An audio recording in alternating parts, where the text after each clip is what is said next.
what we're talking about is, it sounds like an argument. An argument. Because if you're listening and I'm louder and I'm trying to tell you, listen louder, then two words create an action. So when I say listen, you say louder. If you start thinking about anything other than listen right now, you're doing exactly what I'm talking about, which is distracting yourself from the words itself. I'll know you're listening when you don't. I'll know you're listening when you don't acknowledge the fact that I've said anything. Because I have not said anything more than now you're listening. And there's a little bit of time from the moment you think or hear or do anything other than listen that can be exercised into the point of letting water out of your head when you know how to listen. So are you listening? Okay. Sorry, I didn't mean to say okay. So I'll know you're listening when you don't acknowledge the fact that I've said anything. When you don't acknowledge the fact that I've said anything. If you say yeah, if you think yeah, if you say yeah, if you say listen louder, if you think that stuff in your head as I'm talking to you, you're not listening with me. You're listening for the other to respond.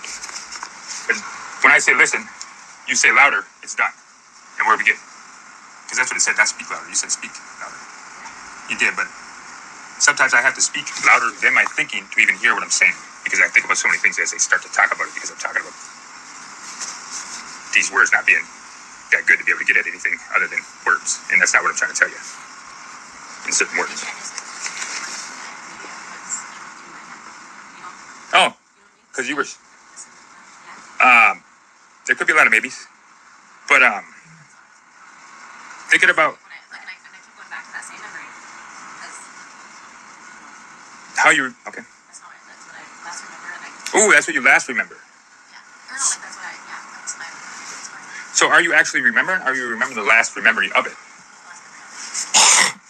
See, that's what I have a lot of memory for.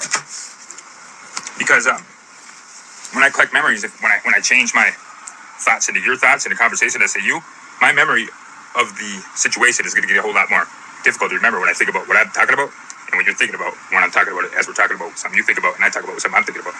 Then we just get to thinking about what we're talking about, and then it just turns into what did he say? Because it gets into a whole lot of other words. Right. And there's a lot of words, so fuck it. Words are just. Yeah, that gave me chills. Yeah. That's so true. Well, you don't know for sure if it's true yet. Well, because you never thought about it. I lean to believe. When you hear something you never thought about it, if you get distracted by the fact that you never thought about it, that's what you're gonna bring it to. Stay open-minded, which I am open-minded. I mean, it's like sliding down a slide you never rode on before. It's gonna be scary because you don't know.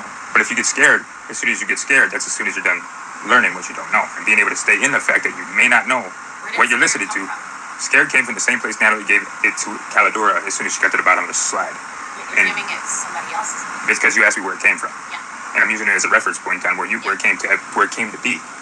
I would say it came to be in a lot of different ways, but I'm telling you the last story that I told you with the words that I'm using because we're talking about us, so that you kind of use what I'm telling you because this is how I learned